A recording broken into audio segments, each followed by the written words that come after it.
atas waktunya. Selamat pagi Bu Teza. Assalamualaikum warahmatullahi wabarakatuh. Waalaikumsalam Ibu warahmatullahi masih wabarakatuh. di mute. Warahmatullahi wabarakatuh, Bu. Iya, salam kenal ya Bu. Baru pertama nih memandu Bu Teza. Salam kenal juga, Bu. Iya, baik. Izin saya menyapa peserta dulu ya Ibu. Bapak Ibu, Assalamualaikum warahmatullahi wabarakatuh. Mudah-mudahan masih semangat ya. Baru mau mulai materi pertama Yes. masih semangat kan ya. Boleh sambil ngopi, sambil ngemil-ngemil nggak apa-apa, tapi ngerokok jangan ya. Yang penting tetap fokus menyimak materi. Nah, materi pertama kali ini adalah materi tentang tugas penyelia halal dari yang akan dan apa namanya SDA aturan-aturan yang dari BPJPH yang akan dibawakan dari narasumbernya langsung dari BPJPH. Jadi kalau Bapak Ibu ada pertanyaan, kenapa kadang sertifikat halalnya lama, kenapa sih harus ada sertifikasi halal, kenapa diwajibkan dan lain-lain yang berkenaan dengan aturan. Nah, silakan ini narasumbernya langsung nih di mana kebijakan-kebijakan itu diterbitkan ya Bapak Ibu. Nah, jadi bisa dimanfaatkan sebaik-baiknya untuk bertanya sebanyak-banyaknya nanti di sesi tanya jawab. Mungkin eh, paparan materi dulu baru sesi tanya jawab ya Ibu. Ya, ya, Oke, boleh, Bu. ya baik. Baik Bapak Ibu, jangan lupa absen dulu, link absen sama dengan saat Bapak Ibu login kemarin, klik materi pertama yang sedang berlangsung sekarang, kemudian klik daftar hadir. Pastikan refresh dulu ya, jadi biar dipastikan absennya masuk sudah berubah warna hijau, tanda hadir. Baik Ibu, waktu kita sampai pukul 10, waktu dan tempat dipersilahkan Ibu. Ya, baik. Terima kasih, Ibu. Yang saya hormati Bapak Osep Budiana dan juga Ibu Cahya Kartika dan juga segenap jajaran dari Halal Institut. Yang saya hormati Bapak Ibu peserta pelatihan penyelia halal dari SPP GMBG yang telah berkesempatan hadir pada pagi hari ini. Perkenalkan, saya dengan Tesya Ekawati, saya dari Deputi Pembinaan dan Pengawasan Jaminan Produk Halal. Baik, Bapak Ibu, ini sesi pertama kita ya pada pagi hari ini. Saya izin untuk share screen.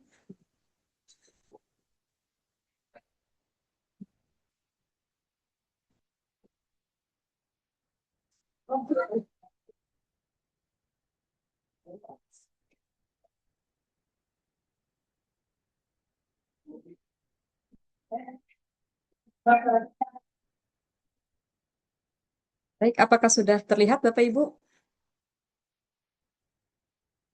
Iya. Sudah Sudah Ibu, terlihat. Oh ya, baik. sudah. Ya.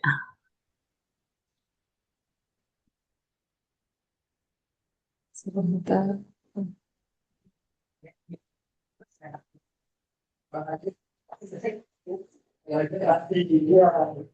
Baik, Bismillahirrahmanirrahim. Assalamualaikum warahmatullahi wabarakatuh. Bapak Ibu semuanya, untuk materi kita pertama pada pagi hari ini yaitu terkait dengan regulasi jaminan produk halal, kemudian juga terkait dengan tugas dan tanggung jawab dari penyelia halal. Nah, di sini dari apa untuk peserta Bapak Ibu semua, apakah sebelumnya sudah ada yang pernah mengikuti pelatihan atau mungkin sudah pernah membaca terkait dengan jaminan produk halal? Belum. Baru pertama kali sih, Bu. Oh, oh iya baik. Ada yang baru pertama, ada yang mungkin sudah pernah mendengar atau mungkin punya pengalaman juga ya Bapak Ibu ya. Jadi nanti sesuai dengan kesepakatan kita akan ada sesi tanya jawab setelah materi ya Bapak Ibu. Baik, saya izin untuk ke slide selanjutnya.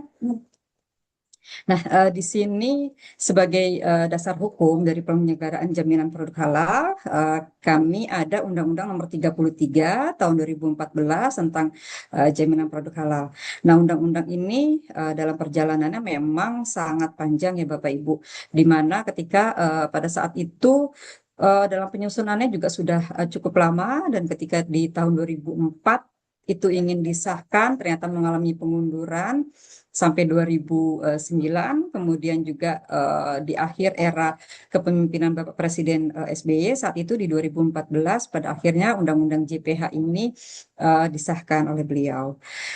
Kemudian seiring dengan perjalanan waktu, pemerintah juga kemudian mengupdate ya terkait dengan Undang-Undang JPH ini, di mana telah lahir Undang-Undang tentang Cipta Kerja nomor 6 di tahun 2023, di mana di dalam salah satu pasalnya ini mengatur terkait dengan kebijakan sertifikasi halal khususnya untuk pelaku usaha dari skala mikro dan kecil. Kemudian juga di dalam Undang-Undang Ciptaker ini juga disebutkan tentang perubahan masa berlaku sertifikat halal yang semula di dalam Undang-Undang JPH nomor 33 berlaku dalam kurun waktu 4 tahun. Kemudian di dalam Cipta Kerja ini diubah menjadi masa berlaku sertifikat halal menjadi sepanjang ini ya, bisa dikatakan seumur hidup Bapak Ibu, selama tidak ada perubahan bahan ataupun perubahan dalam proses produk halalnya. Nah, kemudian selanjutnya dalam pelaksanaan secara teknis, pemerintah juga telah mengeluarkan PP nomor 42 tahun 2024, yaitu tentang penyelenggaraan bidang JPH. Dan kemudian selanjutnya di tahun 2021, pemerintah juga mengeluarkan KMA nomor 748 dan 1360. Nah, untuk 748 ini adalah KMA yang mengatur tentang jenis produk yang wajib bersertifikat halal. Jadi nanti Bapak dan Ibu selaku penyelia halal itu nanti bisa menjadikan KMA 748 ini sebagai acuan terkait dengan bahan-bahan apa saja yang akan digunakan dan bahan-bahan tersebut apakah masuk dalam jenis produk yang wajib bersertifikat halal atau tidak. Nah, kemudian selanjutnya juga di sini ada KMA nomor 1360 tahun 2021.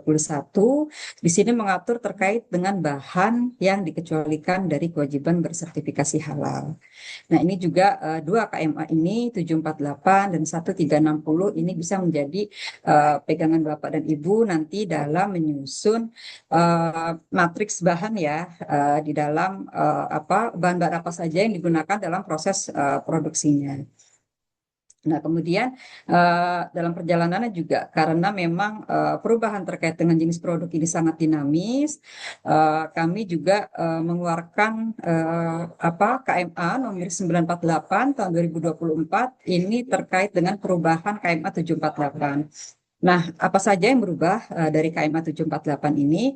Ini hanya terkait di lampirannya saja, Bapak Ibu, yang mengatur tentang makanan. Jadi KMA 748 tetap berlaku, kemudian khusus untuk bagian lampirannya itu yang terbaru adalah di KMA 944. Kemudian selanjutnya di sini juga ada keputusan Kepala BPJPH nomor 14 tahun 2024 ini tentang perubahan tarif yang sebelumnya diatur dalam keputusan Kepala BPJPH 141 tahun 2021. Kemudian juga selanjutnya yaitu keputusan Kepala BPJPH di sini terkait dengan penetapan label halal yaitu nomor 40 di tahun 2022. Kemudian juga ada keputusan Kepala BPJPH nomor 145 tahun 2022 tentang penggunaan label halal yang telah memperoleh sertifikat halal. Jadi nanti untuk semua produk yang sudah memperoleh sertifikat halal itu wajib mencantumkan label halal. Dan untuk ketentuannya ini ada di poin 8 dan 9. Baik, untuk selanjutnya di sini terkait dengan transformasi halal. Jadi kalau kita melihat perjalanan panjang sertifikasi halal di Indonesia, kita menemukan bahwa sistem yang sudah berjalan saat ini bukanlah sesuatu yang muncul secara tiba-tiba, tetapi ini merupakan suatu proses transformasi yang sangat panjang yang dimulai dari kesadaran masyarakat, kemudian berkembang menjadi kebutuhan hingga akhirnya menjadi ditetapkan oleh pemerintah ini menjadi sifatnya menjadi mandatori atau menjadi wajib secara nasional. Dan di sini kita bisa melihat awalnya yaitu di tahun 1976 di mana isu kehalalan produk di Indonesia itu memang tidak secara langsung diatur dalam konteks agama, melainkan berangkat dari isu kesehatan. Nah, kemudian di tahun tersebut juga Kementerian Kesehatan mengeluarkan regulasi yang berkaitan dengan pelabelan produk yang non halal. Di sini pada saat itu memang dikhususkan untuk produk yang mengandung bahan yang berasal dari babi. Jadi di sini artinya kesadaran masyarakat terhadap produk halal ketika itu memang masih sebatas pada aspek higienitas dan kesehatan, belum menjadi aspek secara keagamaan. Kemudian beberapa tahun kemudian, tepatnya pada tahun 1988, itu muncul sebuah kasus besar yang menggemparkan publik, yaitu ditemukannya lemak babi pada sejumlah produk pangan dan kosmetik.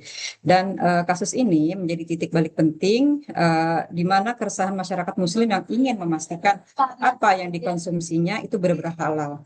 Di mana pada akhirnya hal ini juga memunculkan kebutuhan akan hadirnya lembaga yang dapat memverifikasi dan menjamin kehalalan produk yang beredar di masyarakat.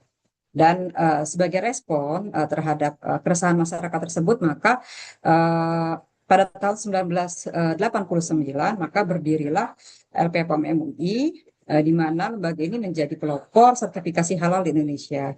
Dan saat itu memang untuk sertifikat halal ini sifatnya masih voluntary atau sukarela.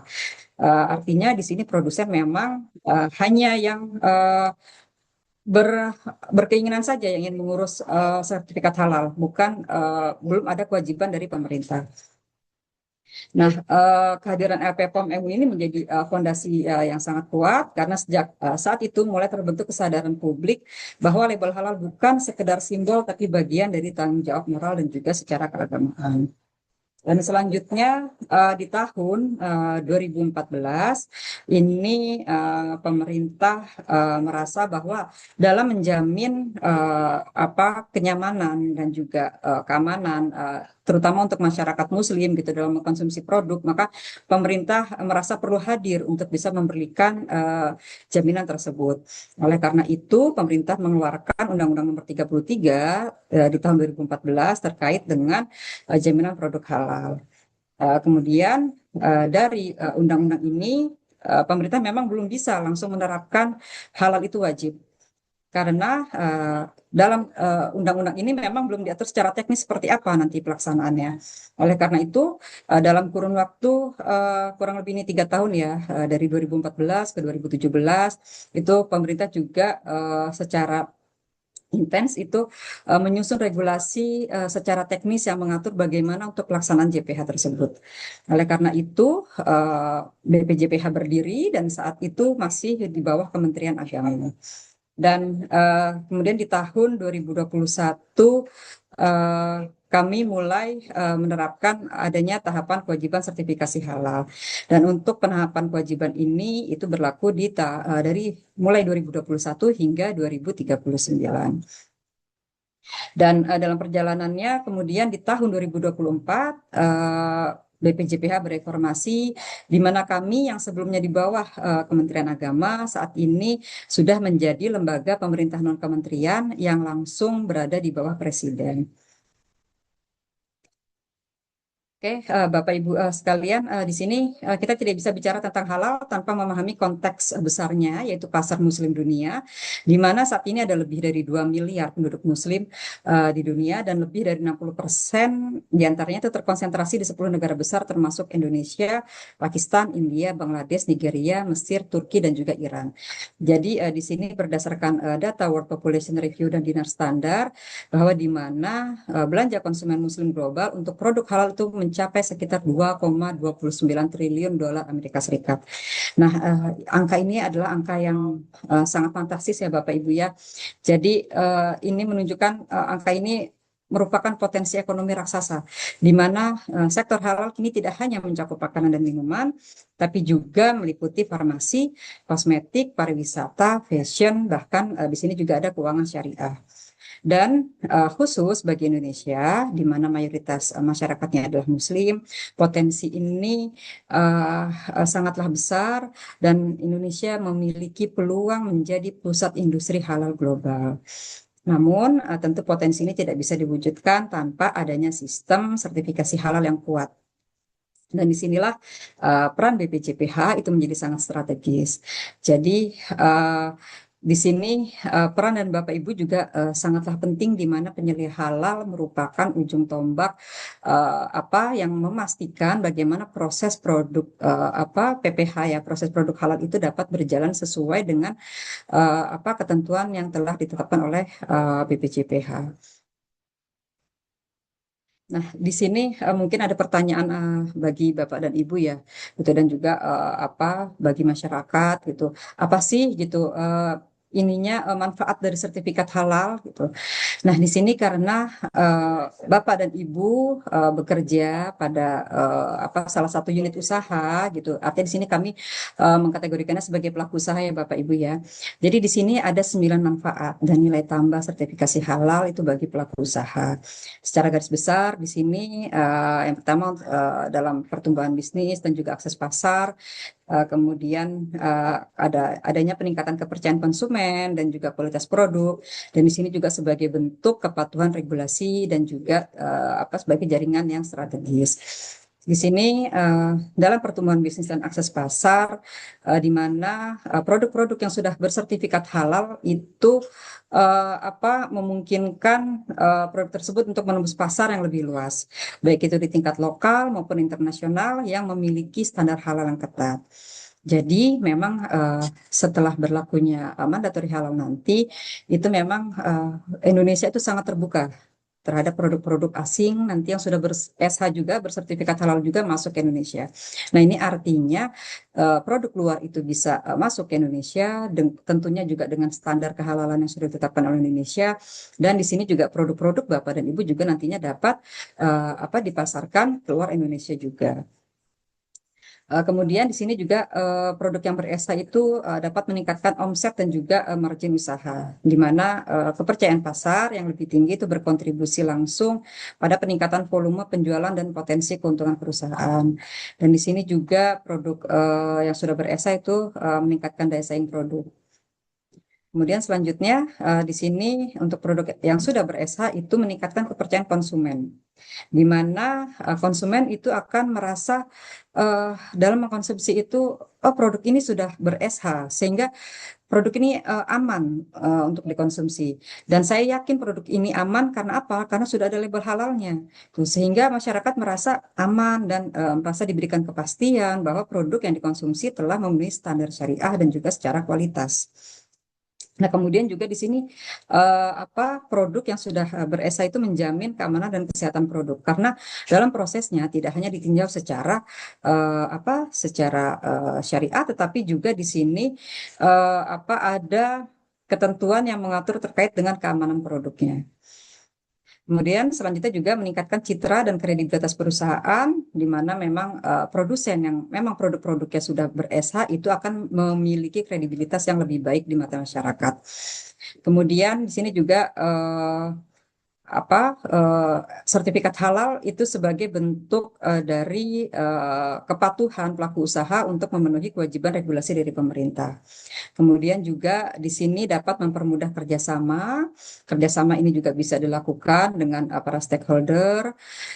Kemudian juga di sini sertifikat halal itu sebagai bentuk dukungan untuk memperkuat ekosistem industri halal secara nasional. Oke, di sini mungkin Bapak dan Ibu ini ya ingin mengetahui posisinya gitu sebagai penyelia halal. Saya itu sebetulnya posisinya itu seperti apa gitu. Nah, di sini dalam penyelenggaraan jaminan produk halal kami memang tidak dapat bekerja sendirian ya, karena kami sangat membutuhkan adanya mitra-mitra dalam penyelenggaraan JPH ini.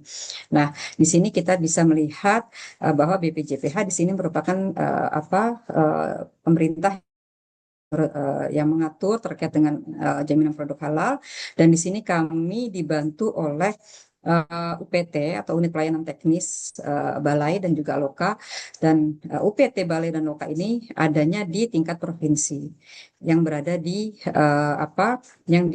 seluruh Indonesia, dan ini merupakan kepanjangan dari BPJPH yang secara langsung akan melayani terkait dengan penyelenggaraan JPH di daerah-daerah. Nah, kemudian di sini dalam pemeriksaannya pemeriksaan produk itu ada LPH dan juga LHLN. Nah, untuk LPH ini itu nanti akan menaungi aktor pemeriksanya yaitu auditor halal. Kemudian di sini juga ada LP3H dan P3H.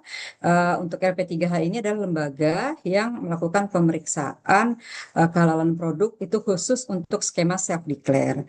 Dan untuk aktor yang membantu pemeriksaannya nanti itu namanya pendamping proses produk halal atau P3H. Nah, kemudian di sini juga kami dibantu oleh Satgas JPH yang berada di bawah Kementerian Agama, baik itu di tingkat pusat maupun di tingkat daerah. Kemudian juga di sini ada kementerian atau lembaga dan dinas-dinas terkait, baik yang berada di seluruh Indonesia.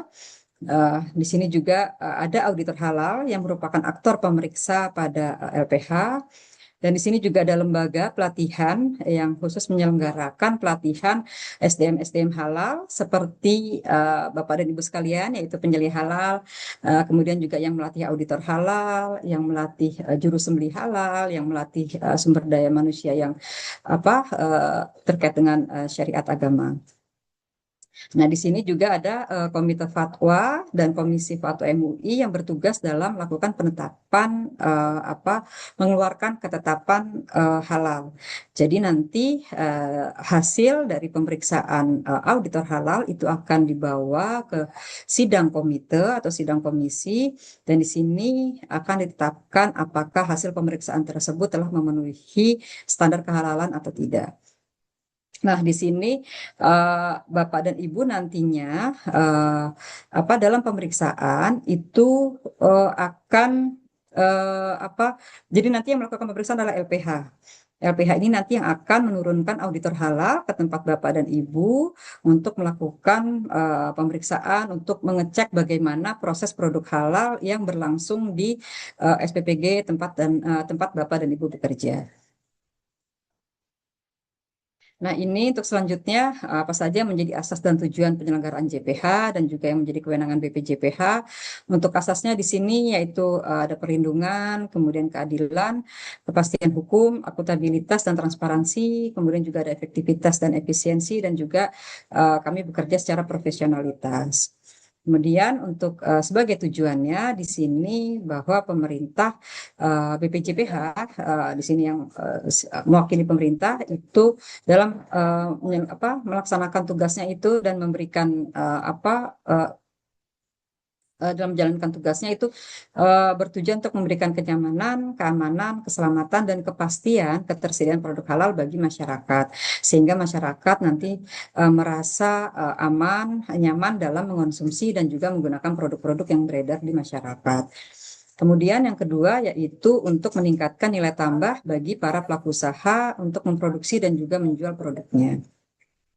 Nah, untuk selanjutnya di sini apa saja yang menjadi kewenangan dari BPJPH, yaitu yang pertama BPJPH selaku regulator itu memiliki dan menetapkan apa saja yang menjadi kebijakan dari JPH.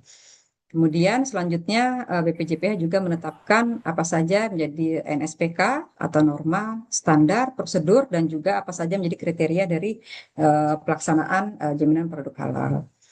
Kemudian selanjutnya di sini BPJPH juga berwenang untuk menerbitkan dan mencabut sertifikat halal dan label halal pada produk.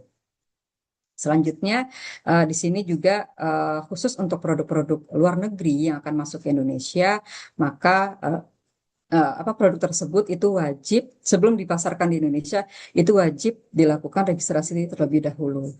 Nah, untuk registrasi ini dilakukan di BPJPH sehingga nanti BPJPH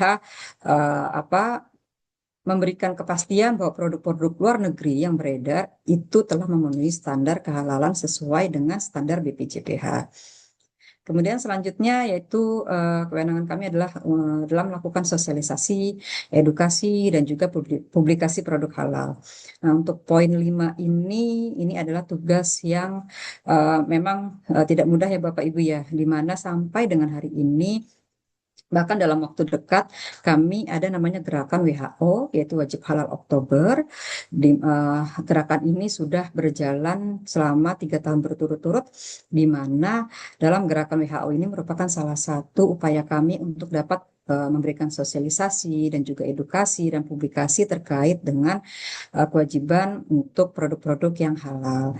Dan memang untuk sosialisasi ini kami akan terus upayakan, kami lakukan tidak hanya kepada kalangan masyarakat, tetapi juga kepada kalangan pelaku usaha.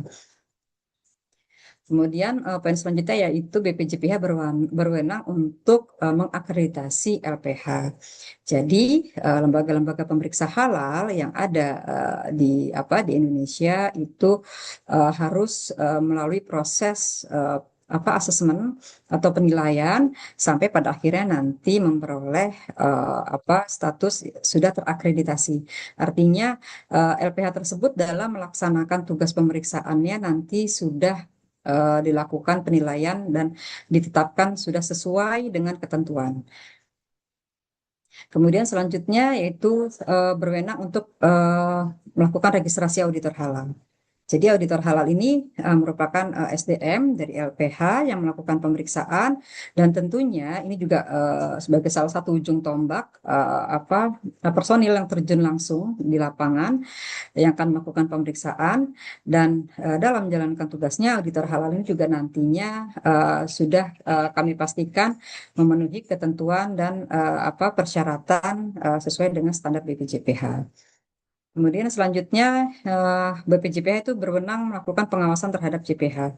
Jadi pengawasan ini tentunya nanti ketika sudah mandatori, pengawasan ini sifatnya sudah yang akan memberikan dampak sanksi, di mana untuk saat ini memang pengawasan kami sudah berjalan, tetapi ketika ada hal-hal yang mungkin masih dikatakan minor ya, ada kekurangan gitu dari produk-produk yang mungkin belum mencantumkan label halal atau mungkin memang belum bersertifikat halal, kami masih memberikan edukasi juga. Tetapi nanti ketika sudah mandatori di 18 Oktober 2026 itu untuk produk-produk yang memang belum bersertifikat halal, jika memang belum ada SH-nya, maka nanti akan terkena sanksi. Kemudian di sini kami juga berwenang untuk melakukan pembinaan terhadap auditor halal, dan di sini kami juga melakukan kerjasama dengan lembaga dalam dan luar negeri yang bergerak di penyelenggaraan jaminan produk halal. Nah, ini gambaran di mana sertifikasi halal Indonesia itu bergerak dari voluntary itu mandatory, atau yang awalnya sukarela saat ini akan bergerak menjadi wajib bagi semua pelaku usaha. Dan dalam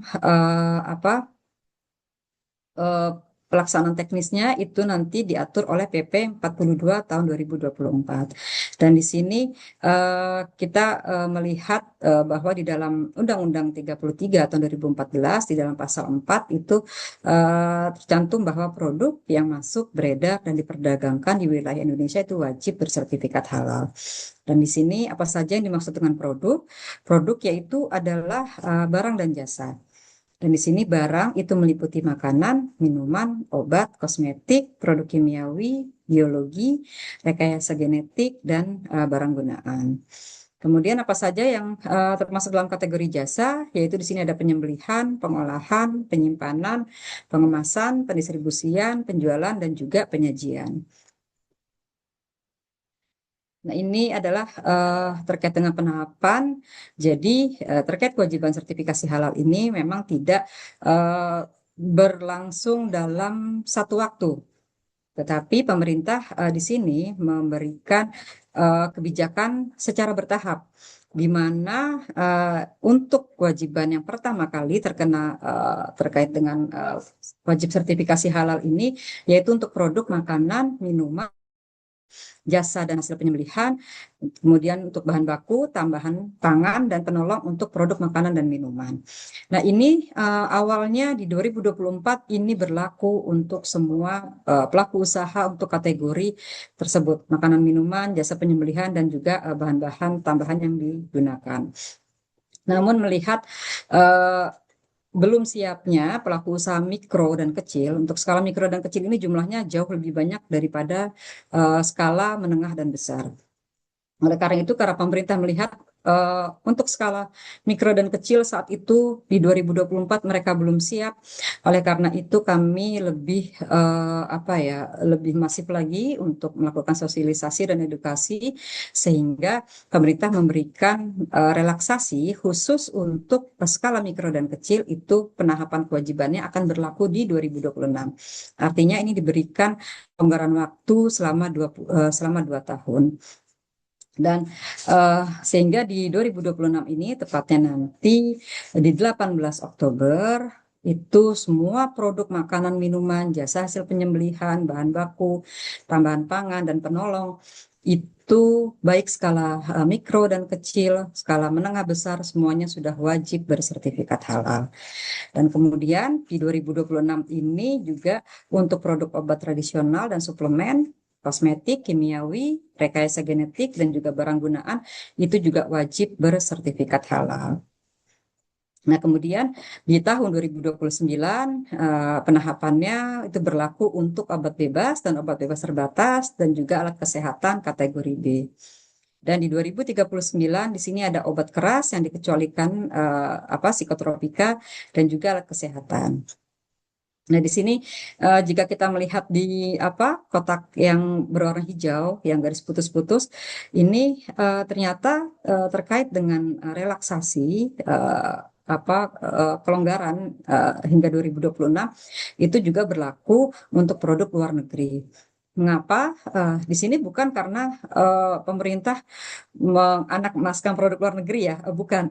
Karena khusus untuk produk luar negeri itu ketentuannya itu berbeda. Karena kami harus melakukan harmonisasi juga dengan kementerian atau lembaga terkait yang mengatur dengan produk-produk impor. Artinya di sini peraturan atau kebijakan yang kami buat itu harus sejalan, harus sesuai dengan peraturan yang sudah berlaku sebelumnya, yang dimiliki misalnya oleh Kementerian Perdagangan, kemudian juga kementerian atau lembaga yang mengatur terkait dengan produk-produk impor. Oleh karena itu, kami terus melakukan harmonisasi sehingga nanti kebijakan yang kami keluarkan itu sudah sejalan juga dengan kebijakan yang diterapkan oleh kementerian atau lembaga lainnya. Sehingga nanti di Oktober 2026 ini semuanya termasuk juga untuk produk luar negeri itu wajib sudah bersertifikat halal. Nah, ini terkait dengan ketentuan barang dan jasa, di mana di sini untuk produk makanan, minuman, dan obat itu ditetapkan jenisnya oleh menteri, itu setelah kami juga berkoordinasi dengan kementerian lainnya atau lembaga terkait yang mengatur terkait dengan makanan, minuman, dan juga obat. Di sini sebagai contoh yaitu dengan Badan POM. Jadi kami dalam menerapkan kebijakan juga di sini harus sejalan dengan kebijakan yang sudah ditetapkan oleh Badan POM. Dan untuk selanjutnya di sini untuk produk produk kimiawi, produk biologi, dan rekayasa genetik ini hanya yang terkena kewajiban sertifikat halal itu hanya yang terkait dengan makanan, minuman, obat, atau kosmetik. Artinya di sini misalnya produk kimiawi, jika memang tidak berkaitan dengan makanan, minuman, obat, atau kosmetik, maka produk tersebut bisa dikategorikan sebagai produk yang dikecualikan atau bahan yang dikecualikan dari kewajiban bersertifikat halal. Kemudian di sini juga untuk barang gunaan itu hanya barang yang berasal dan atau mengandung unsur hewan. Sehingga untuk barang gunaan yang memang tidak ada unsur hewannya itu juga dapat dikecualikan dari kewajiban bersertifikat halal. Dan di sini untuk jasa juga itu hanya yang terkait dengan jasa-jasa terkait dengan makanan, minuman, obat, atau kosmetik. Kemudian di sini kita bisa melihat ada 3 kategori produk. Jika tadi disebutkan bahwa dalam pasal 4 Undang-Undang Nomor 33 bahwa semua produk yang masuk dan beredar dan diperdagangkan di Indonesia itu wajib bersertifikat halal. Nah, mungkin pertanyaan yang muncul adalah jika semua produk yang diperdagangkan itu wajib bersertifikat halal, bagaimana dengan produk-produk yang memang mengandung bahan tidak halal? Apakah tetap boleh diperdagangkan? Nah, di sini pemerintah itu memberikan kebijakan tetap dapat beredar, dapat diperdagangkan, tetapi wajib mencantumkan keterangan tidak halal.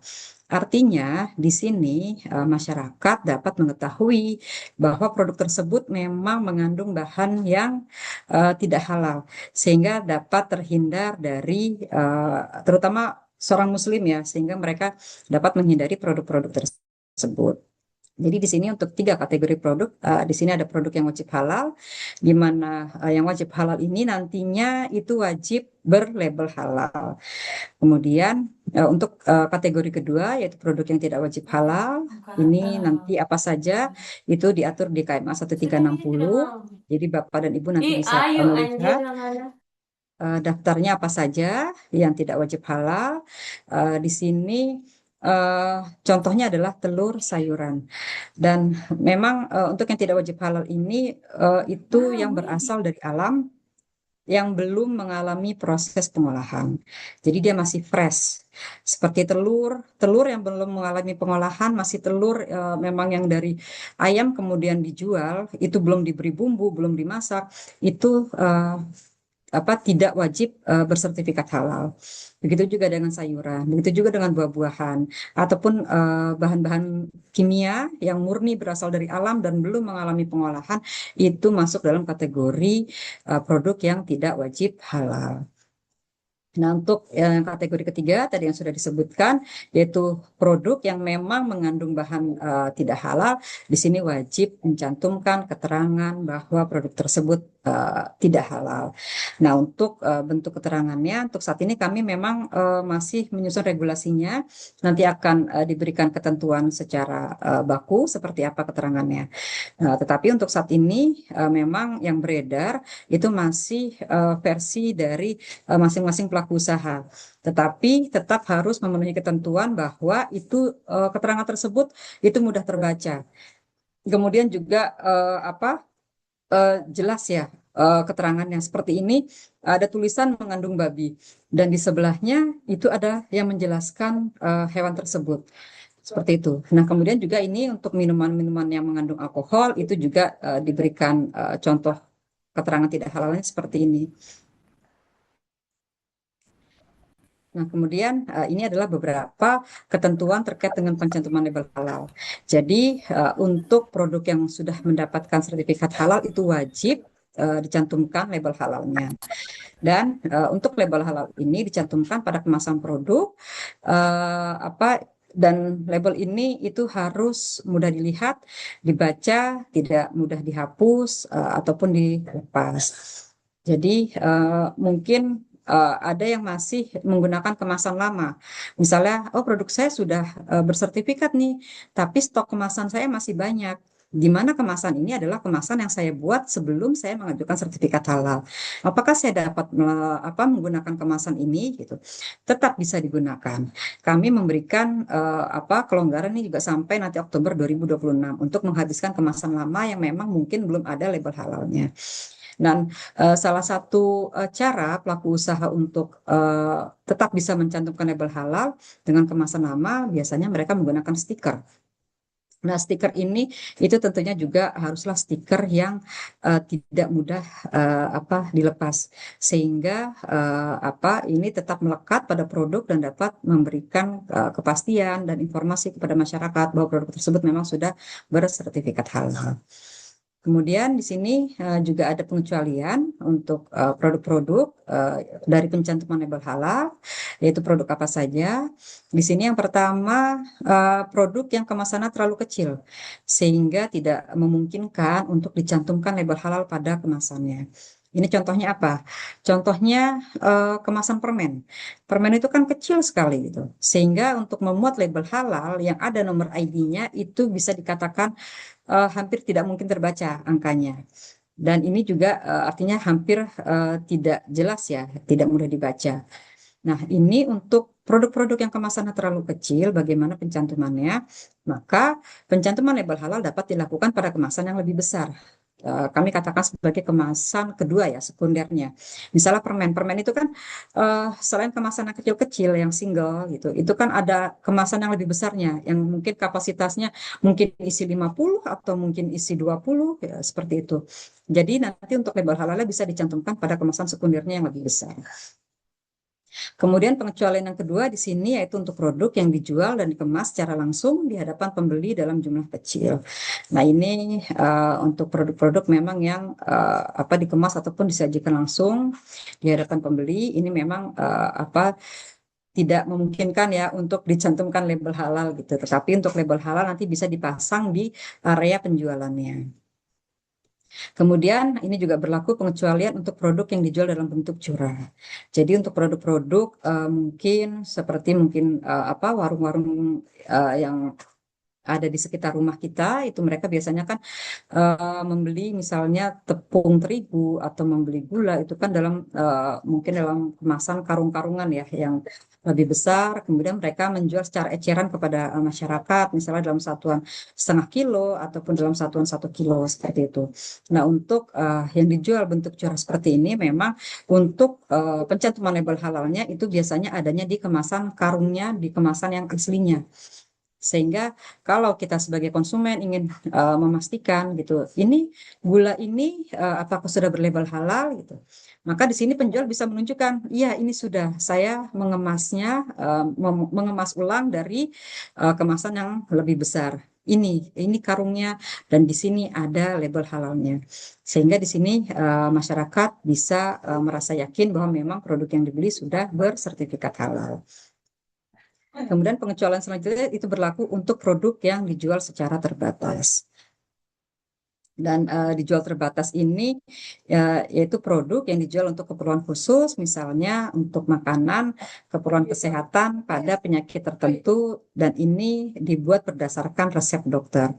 Sehingga untuk apa produk seperti ini itu dikecualikan pencantuman label halalnya.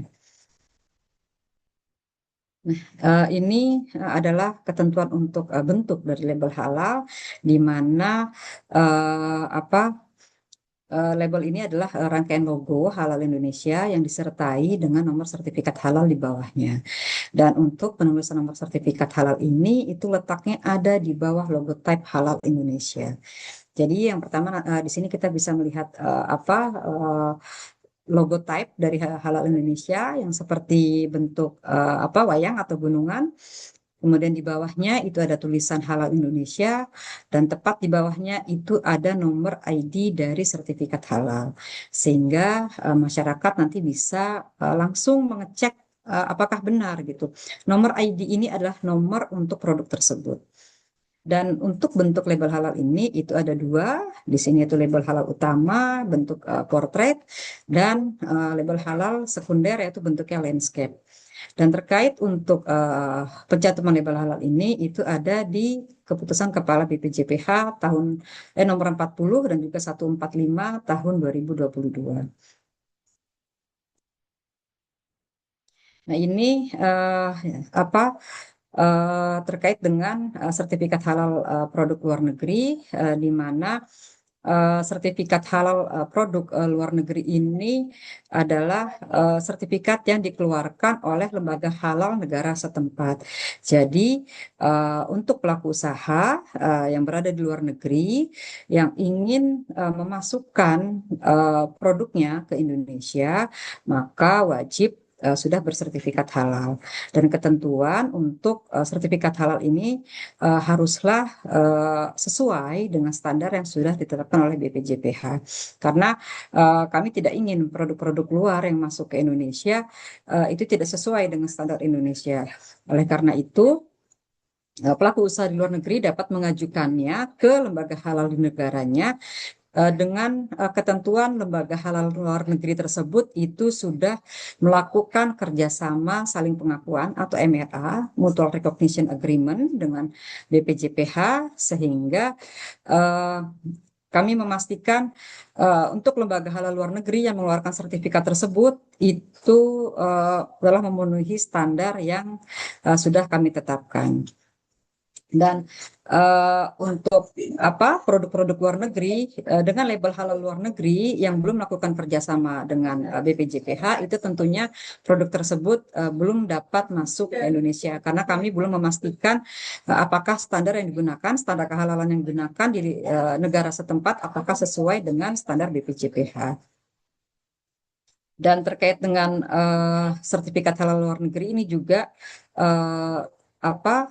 sebetulnya mereka itu secara sukarela ya mengajukan sertifikasi halal. Ini biasanya karena mereka memang memiliki tujuan bahwa produk mereka akan dipasarkan di Indonesia. Oleh karena itu mereka mengajukan sertifikat halal itu secara sukarela ke lembaga halal di negaranya ataupun bisa mengajukannya ke lembaga halal yang ada di Indonesia.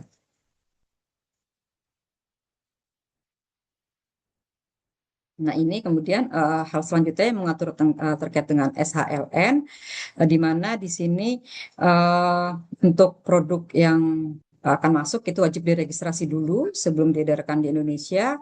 Dan untuk masa berlaku registrasi SHLN ini menyesuaikan dengan masa berlaku yang dikeluarkan oleh lembaga halal negara tersebut.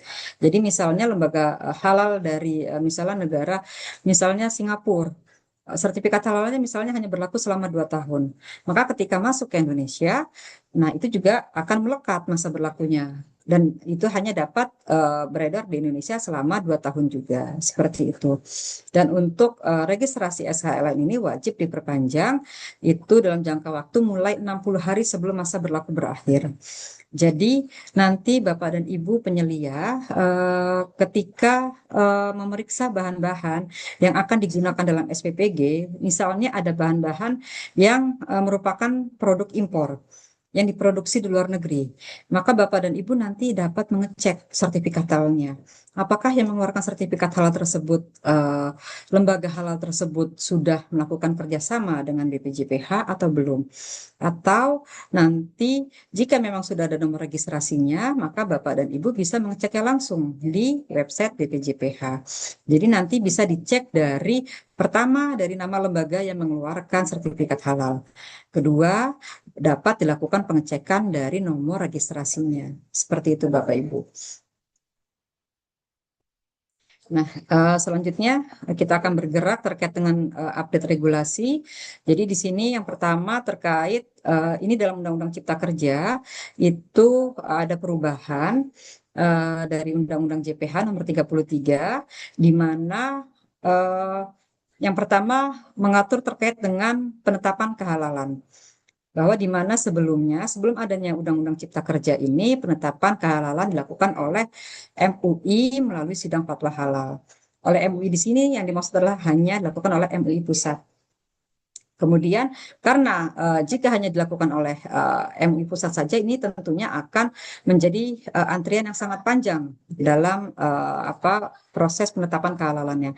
Oleh karena itu Undang-Undang Cipta Kerja mengubahnya menjadi penetapan kehalalan itu dapat dilakukan tidak hanya oleh MUI pusat, tetapi juga MUI provinsi dan juga MUI kabupaten atau kota. Ataupun khusus untuk di Aceh itu dilakukan oleh Majelis Permusyawaratan Aceh. Kemudian apa saja yang berubah di Undang-Undang Cipta Kerja ini, yaitu terkait dengan sidang fatwa. Jadi sebelumnya untuk semua produk baik itu yang reguler maupun self declare itu sidang fatwanya dilakukan oleh MUI.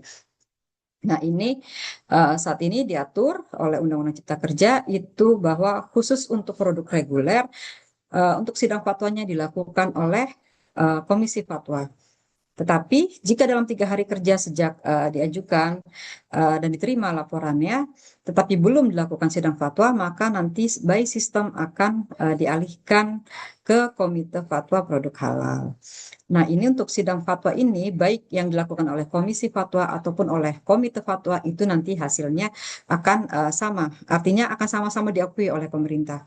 Nah, ini untuk Komite Fatwa ini sebetulnya tugasnya itu khusus untuk penetapan, untuk sidang fatwa produk-produk self-declare.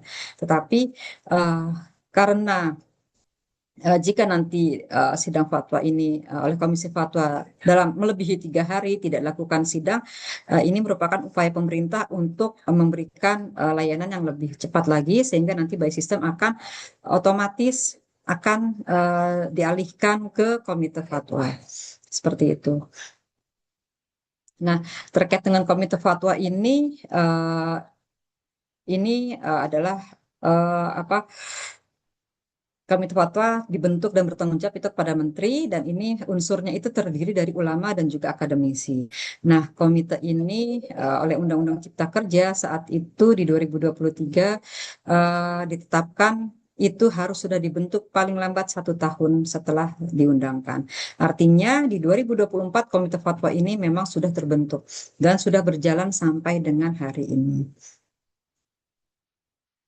Nah, ini terkait dengan masa berlaku dan perpanjangan sertifikat halal. Di sini dapat kita lihat bagaimana apa format dari sertifikat halal nanti yang akan dikeluarkan oleh BPJPH, dan sertifikat halal ini nanti dapat diunduh oleh pelaku usaha di akunnya masing-masing. Nanti akan ada tombol di sebelah kanan menu di aplikasi Si Halal. Jika memang prosesnya sudah selesai, prosesnya sudah sampai dengan keterangan terbit SH, itu nanti pelaku usaha di sini bisa mengklik dan nanti akan muncul sertifikat halal secara digital. Nah, sertifikat halal ini nanti bisa dicetak oleh para pelaku usaha, nanti mungkin bisa dicetak dengan ukuran yang lebih besar, kemudian bisa dibingkai dan dipasang di tempat usahanya. Dan dalam masa berlakunya ini berubah oleh Undang-Undang Cipta Kerja, di mana yang sebelumnya berlaku selama 4 tahun, maka saat ini sertifikat halal akan terus berlaku sepanjang tidak ada perubahan komposisi bahan dan juga PPh-nya. Dan jika ada perubahan komposisi bahan ataupun PPh-nya, maka wajib dilakukan pembaruan sertifikat halal. Nah, ini selanjutnya ini terkait dengan apa saja yang menjadi poin perubahan dalam update regulasi. Kalau sebelumnya ini berdasarkan Undang-Undang Cipta Kerja yang mengatur dengan masa berlaku sertifikat halal. Nah, kalau yang ini update regulasi yang ditetapkan oleh PP 42 tahun 2024. Ya, di sini ada memuat 4 poin. Yang pertama terkait dengan implementasi SCPH.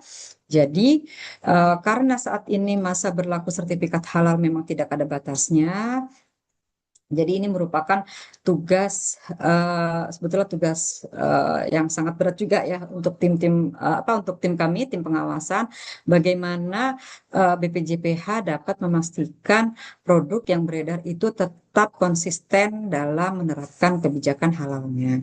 Nah, oleh karena itu, dalam PP 42 ini kami membuat ketentuan terkait dengan implementasi SCPH, di mana para pelaku usaha di sini mereka harus membuat surat keterangan konsistensi kehalalan produk terkait dengan implementasi SCPH-nya. Jadi nanti akan ada pemeriksaan secara berkala dari BPJPH ke pelaku-pelaku usaha, dan ini akan dilakukan 1 kali setiap 4 tahun. Dan dalam pemeriksaan implementasi SCPH ini nanti tim dari BPJPH akan melihat apakah komitmen dari pelaku usaha, kekonsistenan mereka dalam menerapkan SCPH itu memang benar-benar dilaksanakan. Sehingga nanti kami akan melakukan pemeriksaan. Jika memang sesuai, gitu, mereka akan tetap dapat memproduksi produknya. Dan di sini bagaimana untuk pendanaannya, untuk pelaku usaha mikro dan kecil itu akan dibantu oleh negara. Ini sesuai dengan kemampuan APBN negara.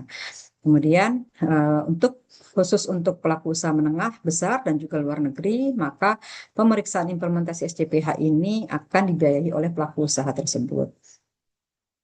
Nah, kemudian untuk poin yang kedua yang berubah dalam dalam peraturan pemerintah, yaitu terkait dengan persyaratan penyelia halal.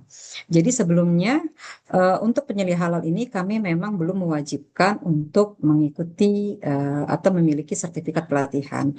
Tetapi dalam PP 42 ini di 2024 itu semua penyelia halal itu wajib sudah mengikuti pelatihan dan memiliki sertifikat. Nah, khusus untuk pelaku usaha menengah dan besar, penyelia halalnya tidak hanya mengikuti pelatihan, tetapi juga wajib sudah memiliki sertifikat kompetensi sebagai penyelia halal.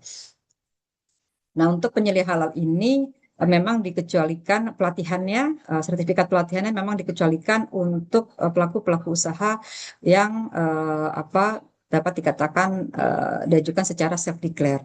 Karena untuk self declare ini memang banyak sekali kriteria yang harus dipenuhi, dan biasanya ini untuk self declare untuk produk-produk memang yang titik kritisnya rendah dan proses produksinya sangat sederhana, sehingga untuk penyelia halalnya nanti akan dibantu oleh para pendamping, dan untuk SCPH-nya juga nanti akan dibantu oleh para pendamping, seperti itu.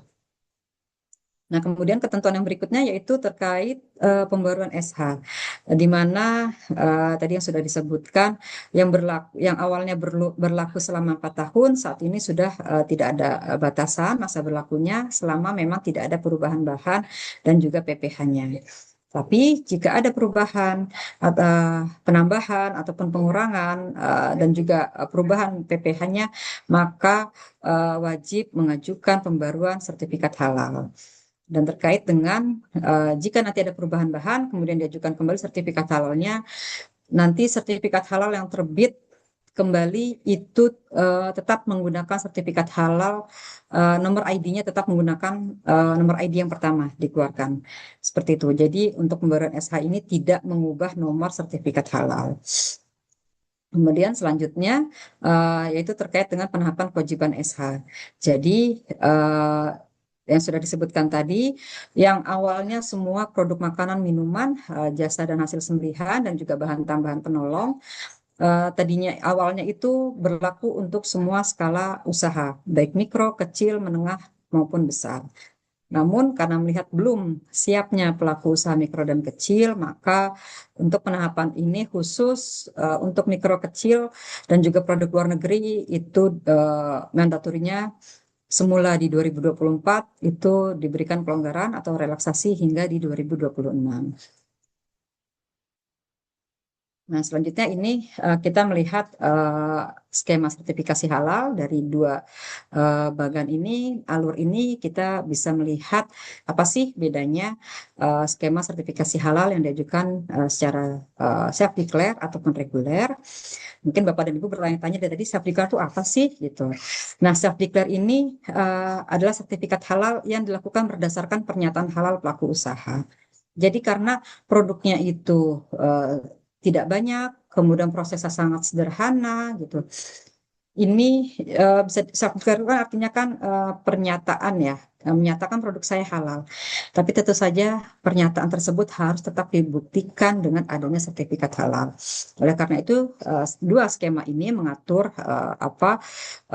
hal-hal yang tentunya berbeda, di mana untuk skala usaha, untuk self declare itu hanya untuk pelaku usaha skala mikro dan kecil.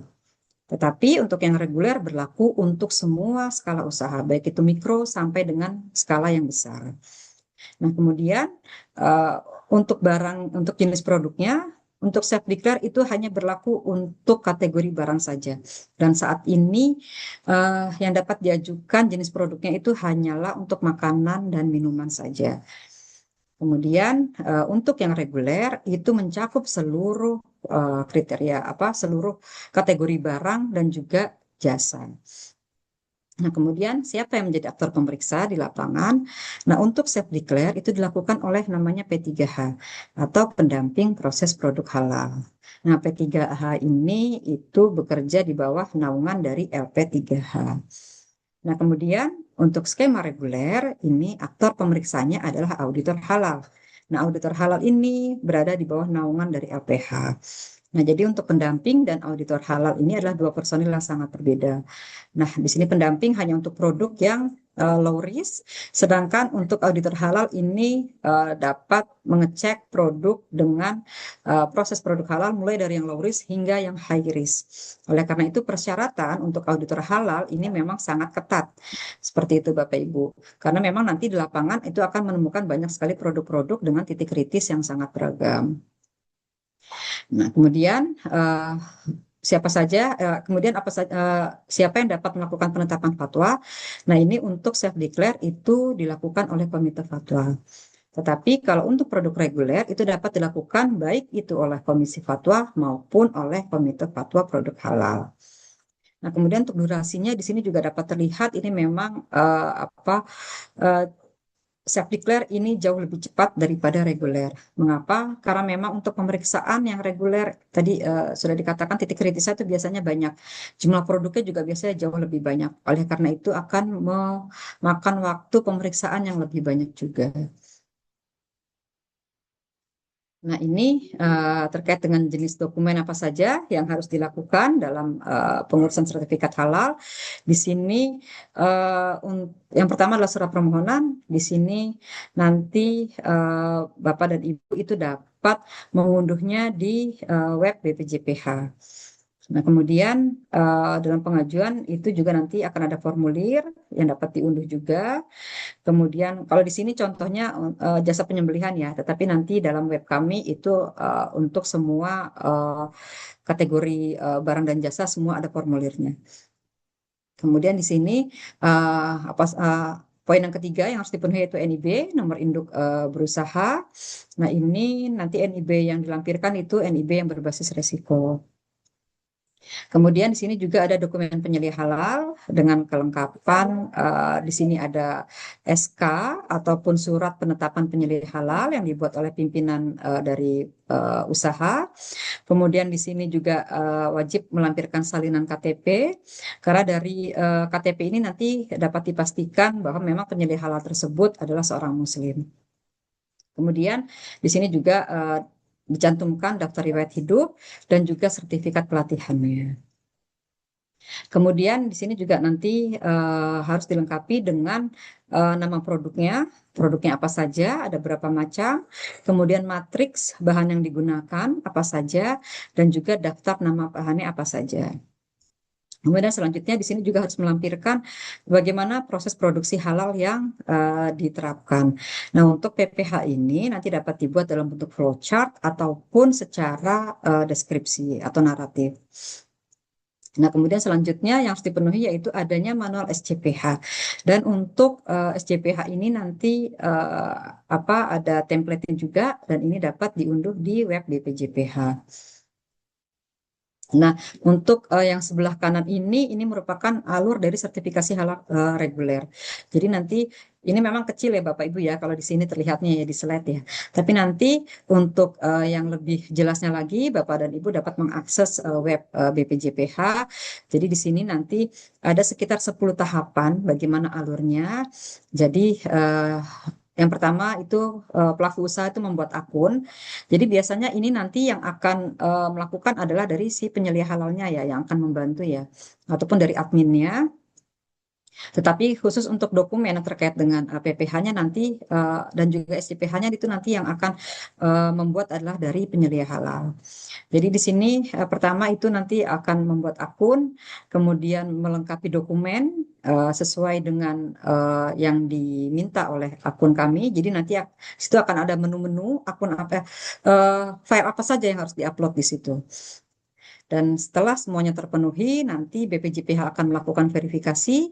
Jika memang ada yang belum lengkap, nanti akan dikembalikan terlebih dahulu untuk dilengkapi. Nanti setelah dinyatakan benar-benar lengkap, baru nanti akan pelaku usaha memilih LPH mana yang akan memeriksa. Kemudian nanti setelah melakukan penunjukan LPH mana, kemudian nanti akan terbit invoice terkait dengan biayanya. Kemudian setelah dilakukan pembayaran, nanti auditor dari LPH akan turun ke tempat usaha Bapak dan Ibu untuk melakukan pemeriksaan. Nah, disinilah peran penting dari seorang penyelia halal. Jadi penyelia halal di sini harus bisa benar-benar menjelaskan ke auditor halal bagaimana proses produk halal yang diterapkan di tempat usaha dan juga menjelaskan bahan-bahan apa saja yang digunakan di sana. Seperti itu. Jadi selama proses pemeriksaan dari awal sampai akhir nanti penyelia halal itu yang akan mendampingi auditor halal. Seperti itu Bapak Ibu. Sehingga di sini penyelia halal memang harus menguasai semuanya, menguasai bagaimana PPH yang berlangsung. Nah, nanti dari hasil pemeriksaan ini, nanti auditor akan membuat laporan. Kemudian LPH akan menyampaikan hasil pemeriksaan ke Komisi Fatwa. Kemudian lakukan sidang, dilakukan penetapan kehalalan, dilakukan sidang, kemudian nanti berdasarkan hasil dari sidang tersebut BPJPH akan menerbitkan sertifikat halal. Demikian. Nah, ini sekarang kita masuk terkait dengan regulasi yang khusus mengatur dengan penyelia halal. Jadi, di sini pelaku usaha yang mengajukan permohonan sertifikat halal itu wajib memberikan informasi secara benar, jelas, dan jujur. Dan di sini juga untuk tempat proses produk halalnya itu harus dipisahkan, tidak hanya lokasi, tempat, dan alat penyembelihan, tapi juga pengolahannya, penyimpanan, pengemasan, pendistribusian, penjualan, dan penyajian antara produk halal dan tidak halal. Ini jika memang untuk produksinya dilakukan untuk produk halal dan tidak halal. Tapi jika hanya memproduksi produk yang halal, maka tetap harus dipastikan lokasi tempat pengolahan, penyimpanan, pengemasan, pendistribusian ataupun penyajian itu harus seminimal mungkin agar tidak ada terjadi kontaminasi silang seperti itu. Kontaminasi silang ini tidak hanya dari bahan yang halal dan tidak halal, tidak hanya itu, tetapi juga harus dipastikan kontaminasi yang dapat terjadi dari misalnya dari serangga ataupun dari hewan pengerat seperti tikus ataupun mungkin dari kotoran atau dari debu seperti itu. Nanti bagaimana cara pencegahannya? Apakah di situ nanti ada misalnya pest control atau mungkin ada lapisan yang menghalau debu-debu atau kotoran untuk dapat masuk seperti itu. Dan di sini pelaku usaha itu juga wajib memiliki penyelia halal dan melaporkan setiap adanya perubahan komposisi bahan kepada BPJPH. Nah, di sini siapa penyelia halal? Penyelia halal di sini berdasarkan PP 42, penyelia halal adalah orang yang bertanggung jawab terhadap proses produk halal. Nah, kemudian di sini untuk auditor halal adalah orang yang memiliki kemampuan dalam pemeriksaan kehalalan produk. Jadi dua aktor ini sangatlah penting, di mana penyelia halal adalah personal yang menjamin kehalalan yang melekat atau yang bekerja pada pelaku usaha, yang menjamin kehalalan di tempat PPH, sedangkan auditor halal adalah orang yang melakukan pemeriksaan dari LPH. Jadi dua personel ini sangatlah penting dan akan terus bersinergi dan nanti penyelia halal akan terus mendampingi auditor halal selama pemeriksaan di tempat produksi. Nah, ini apa saja menjadi tugas penyelia halal? Di sini yang pertama yaitu penyelia halal itu mengawasi bagaimana proses produk halal di tempat usahanya.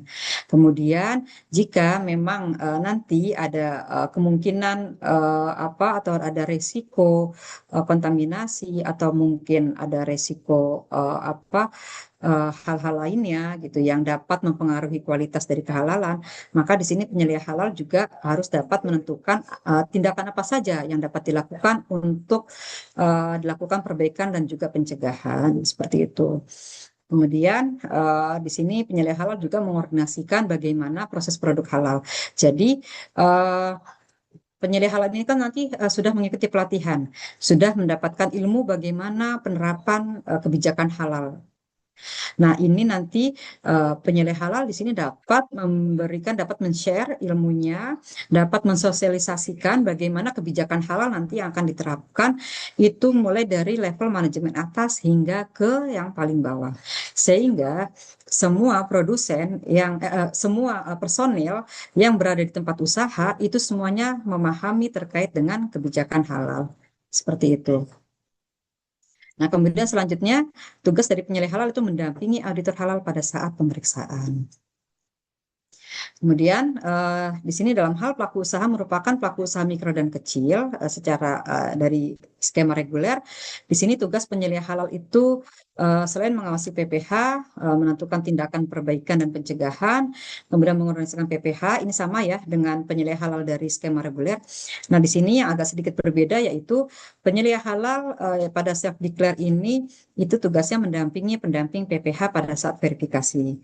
Jadi untuk skema yang self declare memang penyelia halal itu dapat pelaku usaha itu dapat menunjuk dirinya sendiri sebagai penyelia halal. Karena biasa self declare itu kan karena skalanya mikro atau kecil, jadi mungkin tidak memiliki karyawan gitu. Jadi mulai dari belanja, menyediakan bahan, sampai dengan produksi, kemudian sampai dengan memasarkan itu bisa jadi hanya dilakukan oleh dirinya sendiri. Oleh karena itu, untuk yang self declare itu dapat menunjuk dirinya sendiri sebagai penyelia halal. Kemudian selanjutnya tanggung jawab penyelia halal yaitu pertama menerapkan SJPH. Kemudian jadi nanti penyelia halal itu dapat membuat dokumen SJPH, kemudian bagaimana penerapannya. Nah, sebentar, mohon izin Bapak Ibu sebentar.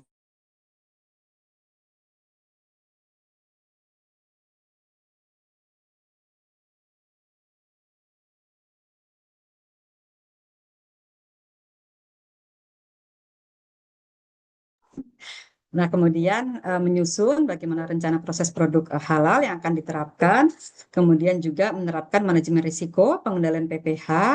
Jadi di sini nanti dibuat bagaimana analisis risikonya, hal-hal apa saja nanti yang dapat mempengaruhi kehalalan produk, apakah ini nantinya dapat mempengaruhi bahan yang tadinya sudah halal, ternyata dalam prosesnya terkontaminasi, kemudian menjadi tidak halal, ini kan tentunya tidak dikehendaki ya Bapak Ibu ya. Sehingga nanti dibuat bagaimana analisis resikonya dan bagaimana pengendaliannya. Kemudian di sini juga seandainya ada bahan yang biasa digunakan ternyata, oh ini stoknya sedang kosong di pasaran, di mana-mana dicari tidak ada. Maka Bapak dan Ibu di sini juga harus sudah punya rencana gitu. Nanti kira-kira usulan bahannya, pengganti bahannya itu apa saja. Jika memang bahan A yang biasanya kita pakai ternyata di pasaran tiba-tiba tidak ada, maka harus sudah punya rencana. Oh nanti kami akan menggunakan bahan yang B dengan kriteria tentunya dengan kriteria yang sama.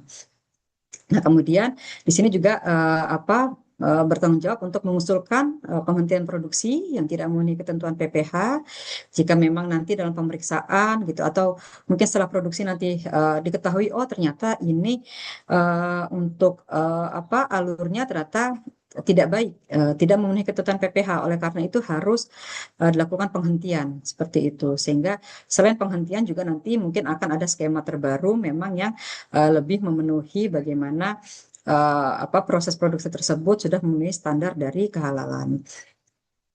Kemudian selanjutnya yaitu membuat laporan pengawasan PPh dan laporan ini dibuat secara berkala dan ini juga nanti akan menjadi bahan dari seorang auditor untuk melihat bagaimana seorang penyelia telah melakukan pengawasan PPh secara berkala. Kemudian di sini juga mengkaji ulang pelaksanaan PPh, kemudian di sini juga menyiapkan bahan dan sampel, seandainya memang diperlukan oleh auditor halal, maka di sini misalnya auditor halal merasa saya saya memerlukan sampel untuk bahan A. Mungkin di sini bahan A tersebut mungkin belum bersertifikat halal, tetapi diklaim ini sudah ber-SH kok gitu, tapi labelnya belum ada. Dan ketika cek di web BPJPH, si halal juga memang belum tercantum. Oleh karena itu, di sini auditor halal dapat meminta sampel dari bahan tersebut untuk dilakukan uji ke laboratorium. Kemudian selanjutnya yaitu menunjukkan bukti dan memberikan keterangan yang benar selama proses pemeriksaan oleh auditor halal. Jadi dalam pemeriksaan nanti penyedia halal ini selain memberikan informasi secara terbuka dan juga jelas, di sini juga harus dapat memberikan akses kepada auditor halal. Misalnya auditor halal saya ingin melihat bagaimana ruang penyimpanannya gitu, maka harus diberikan akses gitu sehingga auditor halal dapat memastikan, dapat melihat langsung, oh ini memang ruang penyimpanannya sudah memenuhi persyaratan. Oh ini memang untuk bahan yang kering dan bahan yang basah itu sudah dipisahkan. Oh ini ternyata kondisi ruangannya sudah dikondisikan gitu sehingga tidak lembab seperti itu. Jadi nanti jika memang auditor halal perlu gitu untuk melihat ruang penyimpanan, tempat produksi, tempat pencucian, tempat untuk barang-barang yang sudah siap disajikan gitu ya. Ini bagaimana tempat penyajiannya itu juga nanti harus diberikan akses terhadap auditor halal. Dan kalau untuk poin 2 ini untuk self declare ya Bapak Ibu ya. Jadi ini juga kurang lebih sama untuk penyediaan halal yang pada skema reguler, tetapi di sini memang bedanya untuk penyediaan halal di sini mendampingi dari pendamping LP3H seperti itu. Dan dalam pemeriksaannya juga lebih simple ya, karena untuk yang self declare memang prosesnya benar-benar sederhana. Jadi memang tidak diperlukan pemeriksaan yang sangat mendetail, bahkan sampai untuk peralatannya juga untuk self declare memang hanya untuk yang menggunakan alat-alat yang sederhana. Misalnya, saya bikin saya hanya bikin roti dengan bantuan alat mixer ataupun blender dan hanya alat-alat sederhana yang biasa ada di rumahan, hanya seperti itu. Jadi bukan untuk alat-alat yang digunakan seperti pada industri.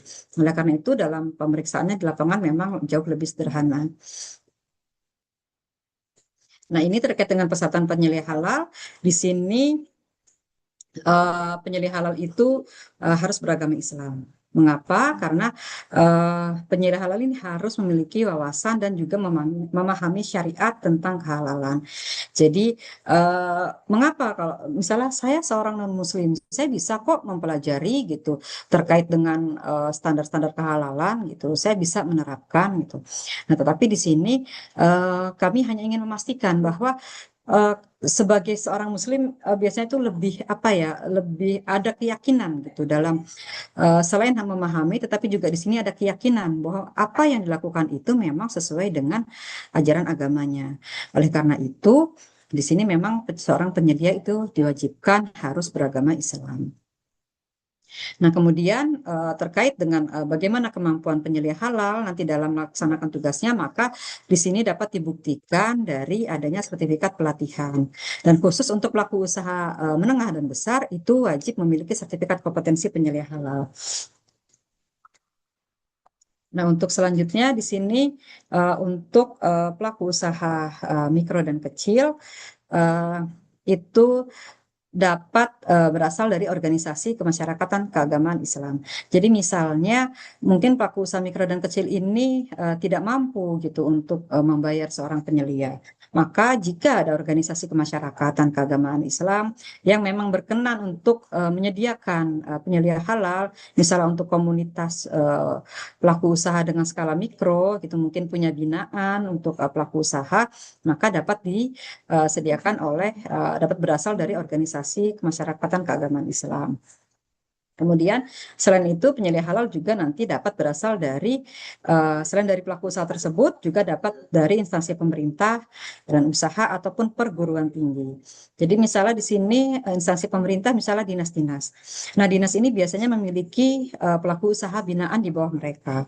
Jadi selain membina pelaku usaha, mereka juga biasanya menyediakan penyelia halal yang berasal dari instansi mereka untuk dapat mendampingi para pelaku usaha. Nah, kemudian khusus untuk self declare untuk penyelia halal itu dapat menunjuk dirinya sendiri. Baik, Bapak Ibu, demikian yang dapat saya sampaikan. Kurang lebihnya saya mohon maaf. Semoga apa yang sudah saya sampaikan ini dapat memberikan pencerahan dan untuk selanjutnya kita memiliki waktu kurang lebih 15 menit ya. 15 menit ya. Ya, untuk melakukan diskusi sehingga ya semoga nanti bisa ini lagi ya, bisa lebih tergambarkan dengan jelas. Oke, untuk selanjutnya saya serahkan kembali ke Bu Cahya Kartika selaku fasilitator. Demikian, terima kasih. Ya, terima kasih Bu Tesya atas paparan materinya. Baik Bapak Ibu, kita sudah mendengar ya apa dan kenapa kita harus melakukan sertifikasi halal, di antaranya untuk jaminan, keamanan, kehalalan dan lain sebagainya. Silakan Bapak Ibu Eh, kalau ada yang ingin mengajukan pertanyaan, silakan untuk resen dulu biar teratur. Ibu Nur Hafifah, silakan Ibu. Iya, Ibu, baik. Terima kasih atas kesempatannya. Sebelumnya, maaf, materi yang diberikan di web sama yang dijelaskan di sini, apakah berbeda atau sama, Ibu? Soalnya yang diberikan di web, yang web saya itu eh, isinya tidak selengkap yang dipaparkan sama Ibu Tesya tadi. Oh, baik. Nanti izin nanti Ibu Tesya untuk di-share Ya, slide-nya baik. Ibu. Nanti Nanti, akan ya, nanti akan kami Iya, share di soalnya, grup pelatihan ya, Bu. ya, baik. Nanti iya, Ibu. akan saya share materinya. Soalnya materinya ini sangat padat dan bagus, Ibu. Jadi mungkin Oke. itu saja. Iya, Terima baik. kasih. Iya, sama-sama, Bu. Silakan Bu Idayati. Baik, Assalamualaikum warahmatullahi wabarakatuh. Izin bertanya, Waalaikumsalam. Ibu. Berarti kalau SPPG itu masuk self declare atau reguler, Ibu? Reguler, Bu. Karena untuk SPPG ini kan biasanya menunya sangat banyak ya, Bu ya. Dan biasanya menggunakan bahan apa dari hasil sembelihan. Entah itu mungkin dari bahan sapi, ayam gitu. Nah, ini memang artinya memiliki titik kritis yang tinggi. Artinya memang harus melalui reguler. Seperti itu. Oke. Terima kasih, Bu. Ya, terima kasih, Ya. Bu. Baik, silakan Bu Risma. Ibu Risma Nasita. Ya Ibu izin bertanya untuk tugas sebagai penyelia halal, kami di SPPG itu tadi ada bagian untuk membuat laporan pengawasan PPH. Itu Ya. untuk format laporan nanti seperti apa ya? Dan itu kan dilakukan secara berkala untuk SPPG yang sudah running mungkin 3 bulan, itu dibuat dari awal atau Oke, baik Ibu, terima kasih. Nanti terkait dengan format itu nanti ada di SJPH, nanti ada di template SJPH-nya. Mungkin nanti setelah ini ada materi terkait dengan SJPH ya Bu Cahya Ya, Kartika ya. ya, Ya, nanti betul. SJPH itu nanti memuat 5 kriteria gitu. Nah, ini nanti akan memuat di dalam 5 kriteria tersebut, nanti akan dipaparkan lebih jelas oleh narasumber berikutnya. Seperti itu Bu, terkait bagaimana untuk penyusunan laporannya. Demikian dan terkait dengan misalnya ini sudah running selama 3 bulan. Nah ini tetap nanti harus dibuat dari awal. Bagaimana PPH yang sudah dilakukan, yang sudah berjalan dari awal sampai dengan nanti dilakukan pemeriksaan. Seperti itu, Bu. Ya, ya begitu ya Bu Risma. Jadi nanti setelah materi dasar kita akan masuk ke materi-materi teknis. Ibu nanti bisa bertanya lebih lanjut untuk lebih jelas. Ya, silakan Bu Anissa. Kan buat ngasih ituan ya. Nah, baik, terima kasih atas kesempatan yang diberikan Ibu. Perkenalkan saya Ibu Anissa, saya dari SPPG Rumah 3 di Kota Ambon. Ibu, izin bertanya Ibu, sebelumnya dari pimpinan kami telah menjelaskan dan menentukan dalam satu kecamatan itu penyelianya bisa 1 orang. Dan saya juga merasa bahwa satu penyelia untuk satu kecamatan cukup baik dan cukup bagus sekali karena mungkin beliau sudah sangat berkompetensi dalam bidang itu dan apalagi dalam hal teknis seperti yang tadi yang telah dijelaskan bahwa syarat menjadi penyelia halal dia harus benar-benar mengetahui dan juga benar-benar menguasai tentang penyelia halal sendiri dan juga poin-poin halal sesuai dengan ajaran Islam dan juga dapat berasal dari komunitas-komunitas organisasi Islam tertentu gitu Ibu.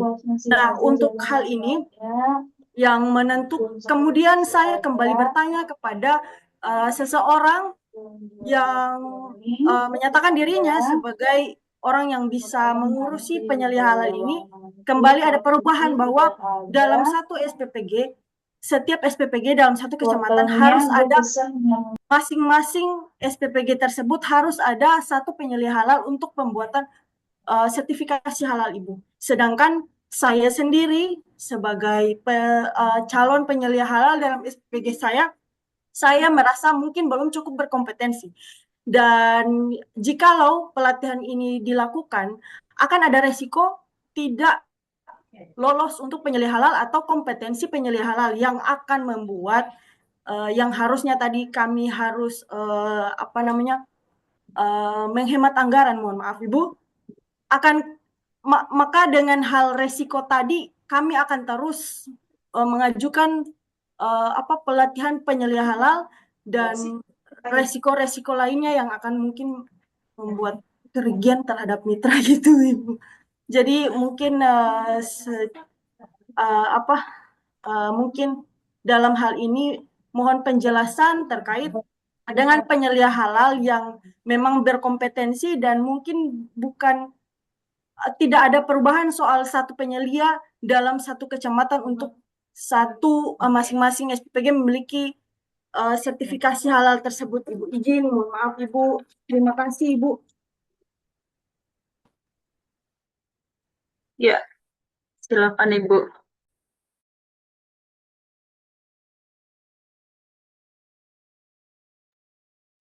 Ibu masih di mute. Ya, Ibu oke. Ya, baik.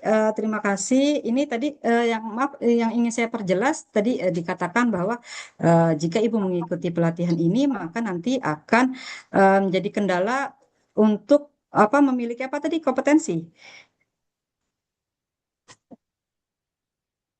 atau saya sedikit menjelaskan terkait dengan ini dulu ya.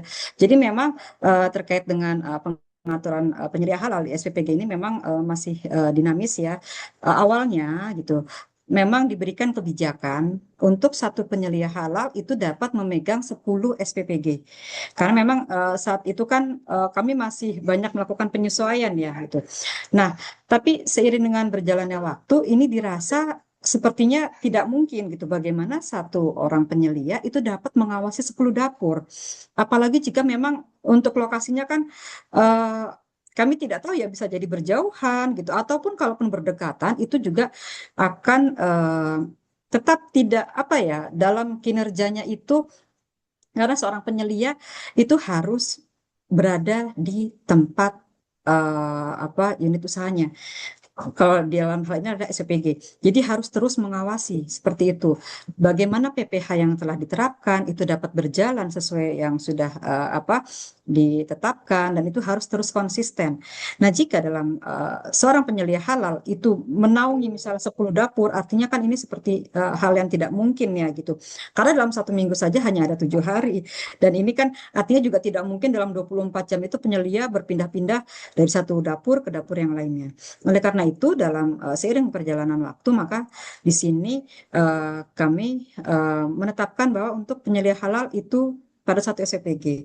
Kenapa? Karena kami ingin penyelia halal tersebut benar-benar konsisten dan memastikan bagaimana PPH yang berjalan seperti itu. Dan tadi dikatakan kalau saya tidak salah tangkap ya penyelia halal di tingkat kecamatan. Nah, ini dalam satu kecamatan kami tidak mengetahui ya di lokasi Ibu ada berapa dapur.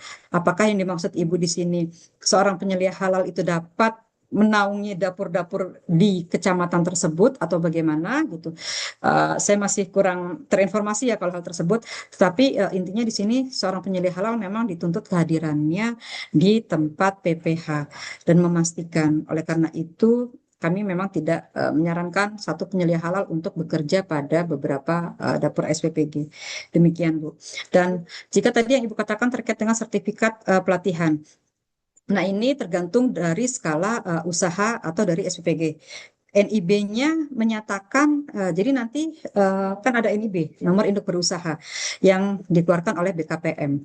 Nah, ini BKPM ini nanti apakah akan mengkategorikan SPPG tersebut sebagai skala kecil atau menengah atau besar? Jika memang ditetapkan dengan NIB dengan skala kecil, maka penyelia halalnya Itu cukup dengan pelatihan penyelia saja. Tetapi jika memang skalanya sudah masuk dalam menengah dan besar, artinya penyelia halal yang berada di SPPG tersebut harus memiliki sertifikat kompetensi. Seperti itu. Dan jika seorang penyelia halal dengan skala usaha mikro kecil ingin mengikuti pelatihan lebih lanjut lagi sampai memiliki sertifikat kompetensi, itu akan jauh lebih baik. Tetapi memang dalam regulasi kami cukup hanya sertifikat pelatihan saja. Seperti itu. Ya, demikian ya Bu Anissa, semoga cukup menjawab. Jadi ada alasannya kenapa tidak boleh rangkap-rangkap begitu, karena memang tugas penyelia halal itu sangat kompleks, sangat krusial dan sangat penting gitu. Jadi gimana kita mau mengawasi sekian banyak SPPG, sebentar satu SPPG aja menunya banyak banget. Ya Bu Tessa ya. Ya, betul, Bu. Baik, silakan Bu Eva Tantri. Izin Ibu, boleh izin menambahkan satu pertanyaan lagi, Bu? Iya, Iya, baik. Eh, Tadi ini sudah masih dijelaskan. Bu Ya, Anissa ya. oh iya, iya, iya. Iya, masih Bu Jangan Anissa.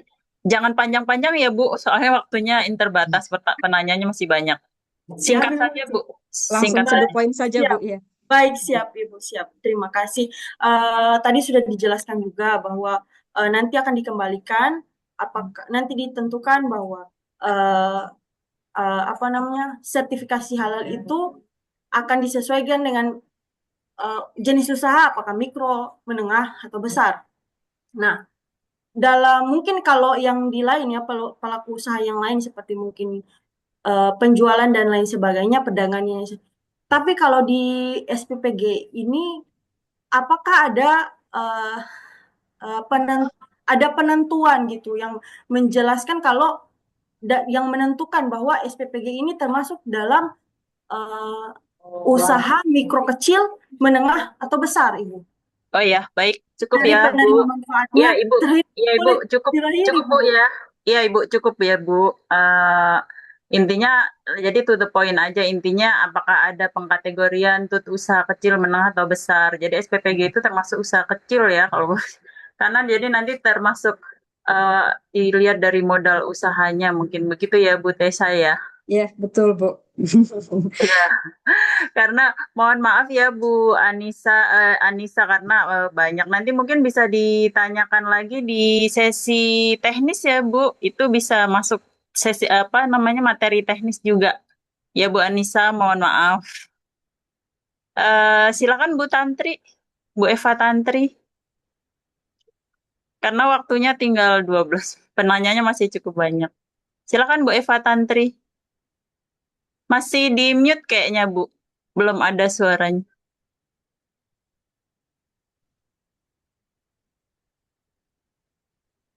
Suaranya nggak terdengar Ibu Eva. Tidak keluar, Bu, suaranya.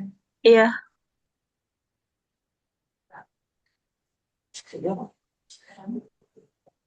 Atau mungkin ke penanya yang lain dulu ya Ibu. Mohon maaf, nanti Ibu coba di itu suaranya tidak keluar soalnya. Silakan Bu Mawadatul Hasanah ya. Mawadatul Hasanah, silakan Bu. Sudah ada kasih. Ibu Mawadatul Hasanah, monitor silakan. Masih di mute ya. Bismillahirrahmanirrahim. Assalamualaikum warahmatullahi wabarakatuh. Izin bertanya, Bu. Waalaikumsalam. Jadi mengenai hewan yang diberi pakan najis, Bu. Jadi ada beberapa yang saya temui, gitu kan, yang saya ketahui, ada beberapa peternak yang memberi pakan ikan dengan bangkai hewan gitu yang udah mati gitu kan. Jadi bagaimana dengan identifikasi halal ternak tersebut? Apakah diperbolehkan gitu? Apakah memang boleh untuk peternak itu memberi makan najis gitu atau bangkai yang udah mati gitu? Atau dibolehkan sekali aja atau gimana, Bu? Gimana identitas halalnya gitu? Terima kasih. Oke, baik, terima kasih Bu Mawadatul Hasanah. Ini sebetulnya masuk ke materi teknis ya. Ini tapi saya coba menjawab sependek pengetahuan saya gitu. Eh, jadi ini bisa dikategorikan sebagai hewan jalalah ya, gitu, yang diberi pakan dengan bisa dikatakan bangkai ataupun najis. Nah ini sependek pengetahuan saya itu nanti akan ada perlakuan terlebih dahulu. Misalnya lele, lele itu bisa jadi diberikan pakan dari kotoran. Nah, ini nanti sebelum disajikan, maka akan ada perlakuan khusus dulu terhadap hewan tersebut. Mungkin akan ditaruh di perairan yang bersih sampai nanti dalam jangka waktu tertentu sampai benar-benar dipastikan istilahnya apa kotoran tersebut sudah tidak mempengaruhi dari hewan tersebut. Nah, ini sebetulnya materi ini mungkin nanti bisa didapatkan lebih lanjut ke yang lebih teknis. Ini intinya terkait untuk penggunaan daging yang berasal dari hewan yang terkait dengan jalalah tersebut itu intinya akan ada perlakuan khusus terlebih dahulu, Bu, sebelum diolah. Seperti itu.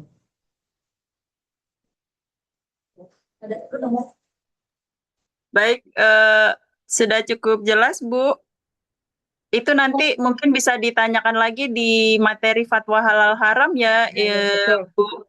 Ya, Iya, betul. Ini nanti iya, ada dari yang secara syariat yang membahas iya, terkait dari sisi syariat Islamnya. betul Bu Ya. Tesya. Dari MUI langsung nanti Oh lebih iya, jelas, lebih panjang lebar ya, Bu.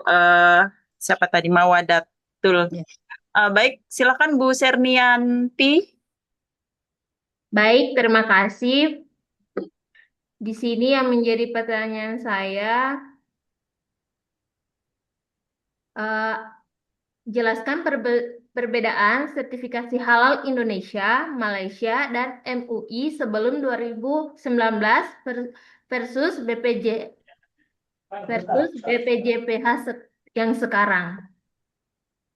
Terima kasih. Oke. Ya, baik. Terima kasih Bu Sernianti. Jadi mungkin ini nanti persiapan Ibu ya, selaku penyelia halal ya, dalam menyusun bahan, menentukan apakah bahan tersebut bisa digunakan atau tidak. Seperti itu ya. Jadi begini Bu, sebelum adanya BPJPH, memang sertifikat halal dikeluarkan oleh LPPOM. Nah, saat itu memang LPPOM sebagai satu-satunya lembaga yang mengeluarkan sertifikat halal di Indonesia. Dan saat itu LPPOM juga memang sudah bekerja sama dengan berbagai lembaga di luar negeri.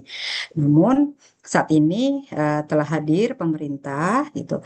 Karena eh, kalau yang menjamin pemerintah itu artinya lebih bisa dilakukan pengakuan G2G dari government to government. Artinya bisa antar negara itu bisa lebih diakui. Oleh karena itu BPJPH hadir dan saat ini yang sampai kami memberikan relaksasi ya karena tadi apa sempat saya jelaskan sedikit bahwa mungkin saat ini banyak pelaku usaha memang yang masih menggunakan kemasan lama gitu. Jadi apalagi pelaku usaha besar ya, mungkin stok mereka untuk sekian tahun gitu. Artinya dengan kemasan lama tersebut mereka masih menggunakan mungkin logo yang lama, belum menggunakan label BPJPH, itu masih diperkenankan beredar sampai dengan nanti Oktober 2026 ini. Tapi setelah Oktober tepatnya per 18 Oktober 2026 semua label halal yang beredar di Indonesia itu sudah harus dari BPJPH yang berwarna ungu tadi, yang apa bentuknya wayangan. Artinya hanya logo itu yang dikeluarkan oleh pemerintah. Yang tadinya mungkin masih menggunakan logo dari LPPOM itu harus segera diganti. Seperti itu. Nah, apa bedanya dengan logo yang dikeluarkan oleh lembaga halal luar negeri? Nah, ini untuk lembaga halal luar negeri yang sudah melakukan MRA atau pengakuan, saling pengakuan ya, kerjasama saling pengakuan dengan Indonesia, dengan BPJPH. Artinya logo halal yang dikeluarkan oleh lembaga tersebut di negara asalnya itu tetap dapat dicantumkan pada kemasan mereka. Tetapi ketika mereka ingin masuk ke Indonesia, ingin dipasarkan di Indonesia, maka di samping logo halalnya mereka, mereka juga wajib mencantumkan logo halal Indonesia.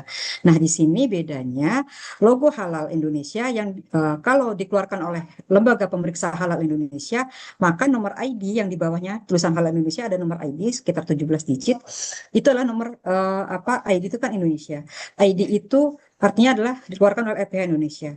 Nah, ini bedanya. Kalau memang untuk produk luar negeri, jika sertifikatnya dikeluarkan oleh lembaga tersebut dan sudah kerjasama dengan Indonesia, ketika masuk ke Indonesia, di samping logo halal mereka harus cantumkan juga logo halal Indonesia dengan nomor bawahnya bukan ID keterangannya, tapi REK. REK di sini adalah registrasi. Artinya produk mereka sudah diregistrasi di Indonesia dan nanti tim kami akan menyeleksi apakah benar produk ini sudah lembaga ini sudah bekerja sama dengan kami, kemudian produknya memang sudah memenuhi standar ketentuan BPJPH. Jika ya, maka kami akan mengeluarkan namanya nomor registrasi dan nomor itu yang harus dicantumkan di kemasan mereka. Artinya nanti jika menemukan produk impor mungkin nanti Ibu bisa menemukan produk dari Malaysia gitu. Tapi kalau logo halalnya hanya logo halal Indonesia dengan nomor ID Indonesia, tidak ada logo halal negara dari Malaysia. Itu artinya pelaku usaha tersebut memang meminta auditor, meminta lembaga pemeriksa halal Indonesia untuk datang ke tempat mereka. Artinya pemeriksaannya memang dilakukan oleh LPH kita, sehingga logo nanti yang muncul di produk tersebut, walaupun produk tersebut Malaysia, tetap menggunakan logo Indonesia karena memang dilakukan oleh auditor Indonesia. Jadi ketika masuk ke Indonesia, mereka bisa menggunakan single label saja Indonesia. Seperti itu. Baik, semoga cukup jelas ya Bu Sernianti untuk perbedaannya. Silakan Bu, siapa lagi nih? Alvira Khairinida. Irininda Ibu. Khairinida, mohon maaf Bu. Silakan Ya, Bu. ini ya terima kasih. Saya mau bertanya Ibu untuk penyelia halal itu di antara semua personel SPPG yang ada, eh, kira-kira yang paling ideal dan cocok untuk jadi penyelia halal di dapur itu kira-kira siapa? Apakah itu kepala dapur atau ahli gizi atau dari mitranya? Mengingat penyelia halal itu harus selalu hadir ya dalam setiap PPH. Begitu Ibu Tosya. Terima kasih. Oke, baik. Terima kasih Bu Alvira. Di sini pertanyaannya cukup bagus ya. Siapakah yang paling ini ya? Ini sebetulnya yang bisa menentukan adalah dari unit usahanya, dari SPPG-nya. Yang jelas seorang penyelia ini dia harus memang bisa standby. Dia harus selalu bisa mengawasi. Seperti itu. Dan jika memang kalau secara keilmuan, maka tentunya di sini kalau secara keilmuan ya kita melihatnya kalau memang ada ahli gizinya, lebih baik ahli gizinya. Karena di sini tentunya dengan ilmu yang dimiliki akan lebih bisa mengkaji bahan-bahan yang digunakan. Seperti itu. Jika penunjukannya misal, ternyata yang lebih standby kepalanya. Kalau memang kepalanya di sini lebih bisa standby mengawasi, tidak apa-apa, bisa juga kepalanya. Tapi kalau secara keilmuan memang akan lebih baik dari ahli gizinya. Seperti itu. Baik, semoga cukup menjawab ya Ibu Eva Tantri. Sepertinya sudah normal lagi audionya. Silahkan Bu Eva Tantri. Iya, sudah bisa terdengar suara Ibu? Iya, Izin? sudah jelas-jelas. Silakan Bu. Alhamdulillah. Iya, Assalamualaikum warahmatullahi wabarakatuh. Perkenalkan saya dari SPPG Dusun Am2 Desa Ruta Ibu. Izin bertanya tadi ada menyinggung mengenai laporan pengawasan PPH yang akan dilaporkan secara berkala. Nah, terkait hal ini yang ingin saya tanyakan yaitu laporan seperti apa dan setiap kapan yang harus kita laporkan dan juga saat kita melakukan pendampingan audit halal apa yang sebaiknya kita lakukan agar kita bisa meminimalisir temuan saat audit tersebut, Ibu. Terima kasih. Itu saja, Ibu. Terima kasih. Oke, baik. Terima kasih Bu Eva Tantri. Nanti ini juga terkait materi yang lebih teknis ya. Ini nanti akan ada materi yang membahas terkait dengan SCPH dengan 5 kriterianya yang lebih mendetail. Nah, ini terkait dengan laporan pengawasan ini bisa dikatakan sebagai namanya audit internal. Jadi nanti seorang penyelia di sini bisa audit internal ini artinya mungkin bisa diini oleh penyelia halal ya, nanti akan dipimpin oleh penyelia halal. Jadi di mana bisa dilakukan setahun sekali ataupun setahun 2 kali. Jadi nanti secara berkala dibuat laporan bagaimana istilahnya kita mengaudit diri sendiri gitu loh. Diri sendiri di sini maksudnya adalah di dalam unit usaha Ibu. Jadi nanti mungkin dari bagian produksi akan mengaudit misalnya dari ke bagian pembelian bahan atau bagian pembelian bahan bisa mengaudit mungkin bagian penyimpanan bahan. Jadi nanti masing-masing bagian di SPPG ini akan saling meng-cross-check pekerjaan. Seperti itu. Karena kalau kita meng-cross-check pekerjaan kita sendiri, ini kan biasanya kita seperti membenarkan diri sendiri ya, tidak bisa gitu. Jadi nanti akan ada namanya cross-check saling silang antar bagian. Ini yang dinamakan dinamakan oleh audit internal. Nah, nanti bagaimana pelaksanaan audit internal ini, bagaimana hasilnya, oh ternyata di bagian ini sudah dilakukan pemeriksaan hasilnya begini, bagian ini hasil pemeriksaan begini. Nah, nanti itu apakah sesuai atau tidak? Jika memang nanti ditemukan misalnya, oh ternyata di bagian produksi ada mesin sepertinya ini sudah harus ini lagi nih, dikalibrasi lagi, atau harus benerin lagi nih, karena mungkin untuk penggunaan mesin tersebut mungkin ada spare part yang harus diganti atau bagaimana mungkin setahun sekali, dan itu ditemukan oleh dalam proses audit internal, dan ini bisa dimasukkan dalam laporan audit internal bahwa oh ini kami akan melakukan penggantian sebagai tindak lanjut perbaikan. Jadi itu adalah upaya untuk meminimalisir adanya temuan nanti oleh auditor. Jadi kita memeriksa diri kita sendiri, unit kita sendiri. Jika memang perlu ada tindakan perbaikan, langsung kita perbaiki. Kita tulis saja nanti dalam laporan tersebut. Kami menemukan ada mesin yang memang harus diganti spare partnya dan sudah kami lakukan. Ini adalah upaya kami untuk bisa tetap menjamin bagaimana proses produksi tetap berjalan dengan baik. Seperti itu, Bu. Ya, semoga cukup menjawab ya Ibu. Nanti buat yang masih kurang jelas dan buat Bu Nur Hayati, mungkin Pak Muzamil, karena waktunya sudah habis, jadi nanti mungkin bisa ditanyakan di sesi-sesi selanjutnya ya, saat kita masuk sesi teknis ataupun sesi fatwa halal haram ya, Bapak Ibu. Baik, karena waktunya sudah habis, Bu Tesya mungkin bisa mohon closing statement-nya. Oke, baik. Terima kasih Bu Cahya. Ya, terima kasih ya Bapak dan Ibu, semangat sekali. Ini mungkin ada beberapa pertanyaan yang belum terjawab, tidak apa-apa gitu. Kalau nanti mau ditanyakan melalui WhatsApp, mungkin melalui Bu Cahya Kartika, tidak apa-apa, nanti disampaikan kepada saya. Iya, boleh. Jadi ya, demikian yang dapat saya sampaikan pada kesempatan pelatihan penyelia hari ini. Semoga materi yang telah kita bahas dapat menambah wawasan kita semua, memperkuat kompetensi, dan menumbuhkan semangat Bapak dan Ibu sekalian dalam menjalankan tugas sebagai penyelia halal. Jadi mari kita bersama-sama menjaga kehalalan produk bukan hanya sebagai kewajiban regulasi, tetapi juga sebagai bentuk tanggung jawab kita secara moral dan juga ibadah ya Bapak dan Ibu ini ya terkait dengan halal ini. Dan saya percaya dengan komitmen dan kolaborasi kita semua, sistem jaminan produk halal di lingkungan SPPG MBG khususnya itu akan semakin kuat dan juga terpercaya. Jadi terima kasih atas perhatian dan partisipasi aktif dari Bapak Ibu semua. Semoga ilmu yang diperoleh membawa keberkahan untuk kita. Dan akhir kata saya juga mohon maaf jika ada kekurangan. Assalamualaikum warahmatullahi wabarakatuh. Waalaikumsalam.